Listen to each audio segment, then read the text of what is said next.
देखिए, तुला राशि के जातकों को बताना चाहूंगा कि साल 2026 तुला राशि के जातकों के लिए प्रॉपर्टी खरीदने के लिए एक शुभ वर्ष के रूप में आ रहा है। क्योंकि अगर आपकी तुला राशि या तुला लग्न है तो मान्यवर शनि और शुक्र के ताकत का अनुमान करके आपके भूमि, भवन, वाहन और माता के बारे में सटीक जानकारी अर्जित की जा सकती है। आपके चौथे भाव का स्वामी शनि है। 2026 में ये इनका ग्रह गोचर आपके राशि से छठे भाव में है। शनि के कारण संपत्ति विवाद खत्म होने की संभावना है। अगर आप खुद के रहने के लिए मकान खरीदना चाहते हैं तो आपका ये ड्रीम, आपका ये सपना पूरा होगा। जून 2026 के बाद आपका समय आपके लिए ज्यादा शुभ है। इस दौरान आपके बजट में अच्छी प्रॉपर्टी मिलने की संभावना हो सकती है। लोन लेकर भी प्रॉपर्टी खरीदने के योग बन सकते हैं। प्रॉपर्टी की खरीद या बिक्री से जुड़ा सौदा फायदेमंद साबित होगा। आर्थिक स्थिति को सुधारने के लिए भी कुछ लोग प्रॉपर्टी में निवेश कर सकते हैं। रियल एस्टेट में काम करने वालों की हर योजना सफल होगी। मंगल के कारण संपत्ति खरीदने का योग बनेगा और परिवार से भी सहयोग मिलेगा। देखिए, चाहे आप जिस राशि के जातक हो, अगर मंगल आपके कुंडली में स्ट्रांग है, मंगल आपकी कुंडली में मजबूत है, दसम भाव से संबंध बना रहा है, तो आप प्रॉपर्टी का कोई भी काम करेंगे, विश्वास करिए, आप मिट्टी छुएंगे तो वो सोना बन जाएगा। अगर आप रियल एस्टेट की दुनिया में हैं तो एक दिन आप बड़े लाम बन जाएंगे।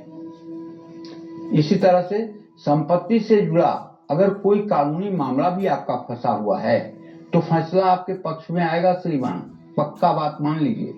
हालांकि पैतृक संपत्ति से जुड़े मामलों के लिए साल 2026 आपके लिए बहुत अच्छा नहीं कहा जा सकता, लेकिन पहले से कोई विवाद चल रहा है तो उसका फैसला आने में थोड़ी और देर हो सकती है, लेकिन फैसला पक्ष में ही आएगा। साल 2026 में गलत तरीके से संपत्ति की डील करना या किसी व्यक्ति पर कब्जा करना, उसकी संपत्ति पर, ये आपके लिए खतरनाक हो सकता है। ये आपकी जेल यात्रा करवा सकता है। प्रॉपर्टी के मामले में किसी भी तरह के अनैतिक काम से बचें। पैतृक संपत्ति को बेचना चाहते हैं तो साल 2026 के दूसरे भाग में इससे जुड़े फैसले ले सकते हैं। संपत्ति की डील अटकी हुई थी तो शनि की कृपा से भी वो पूरी हो सकती है। कुल मिलाकर साल 2026 तुला राशि वालों को संपत्ति सुख दिला सकती है। आपको भगवान शिव की पूजा आराधना करनी चाहिए, भगवान शिव का अभिषेक करना चाहिए और दूध काले तिल से अभिषेक करना चाहिए। कोई भी सफेद रंग की मूर्ति घर की पूर्व दिशा में स्थापित करनी चाहिए। शनि देव की भी पूजा करनी चाहिए, शनि के मंत्रों का जप करना चाहिए, लेकिन शनि की मूर्ति या शनि से संबंधित कोई वस्तु घर के पूजा स्थान में स्थापित नहीं करना चाहिए। शनि देव के लिए दीप जलाकर शनि देव की मानसिक पूजा करना चाहिए। और यदि आप चाहते हैं तो रामचरितमानस की पुस्तक अपने सामने रख करके और उसकी पूजा करके आप शनि देव के लिए उपाय कर सकते हैं। उसमें हनुमान जी का चरित्र है और उसकी पूजा करेंगे तो शनि देव अपने आप प्रसन्न रहेंगे। जय मां विंध्यवासिनी। वृश्चिक राशि और वृश्चिक लग्न में जिन लोगों का जन्म हुआ है उनके लिए शनि और मंगल ये बहुत महत्वपूर्ण भूमिका निभाते हैं भूमि, भवन, वाहन के मामले में।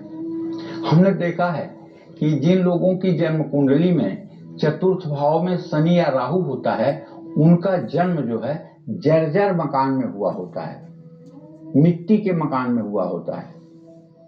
अब इस समय सन 2010 के बाद जो लोग पैदा हो रहे हैं उनके ऊपर तो ये फलादेश नहीं घट रहा है, लेकिन 2010 से पहले जो लोग पैदा होते थे तो हम लोग पहले देखते बता देते थे, अच्छा जिस घर में ये पैदा हुआ है वो घर कच्चा है, उस घर का दक्षिणी भाग गिरा हुआ है।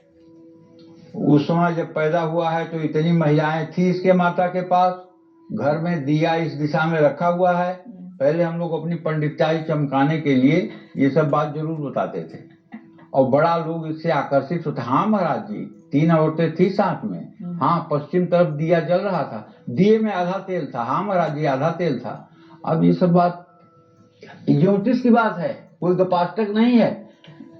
प्रसूतिका ने चूड़ी की सरंगी पहनी थी, साड़ी की सरंगी पहनी थी, किधर मुंह करके प्रसव हुआ, ये सब चीजें ज्योतिष से निकलती थी।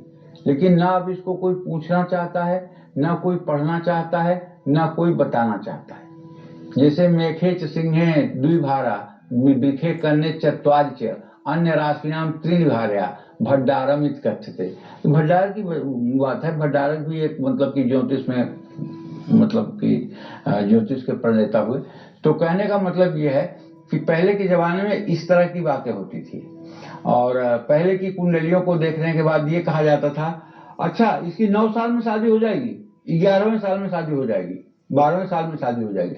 अब ऐसा कहो तो जूते पड़ेंगे। क्यों? ज्योतिष शास्त्र जो है ये देश काल परिस्थिति के अनुसार फलादेश करने पर सटीक होता है।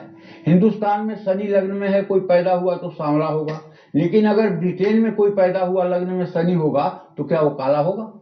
क्या वो सांवला होगा? नहीं होगा। क्यों?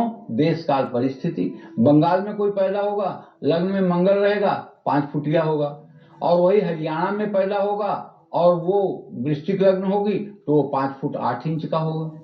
तो देश काल परिस्थिति तीनों का सम्यक विचार करके ही कुछ बात कही जा सकती है। वृश्चिक राशि वालों के लिए थोड़ा ये साल कमजोर है। संपत्ति के मामले में आपको नए साल में सावधान रहना होगा। चौथे भाव के स्वामी शनि साल 2026 में आपके 5वें भाव में रहेंगे। शनि की स्थिति प्रॉपर्टी सुख में रुकावट का कारण बन सकती है।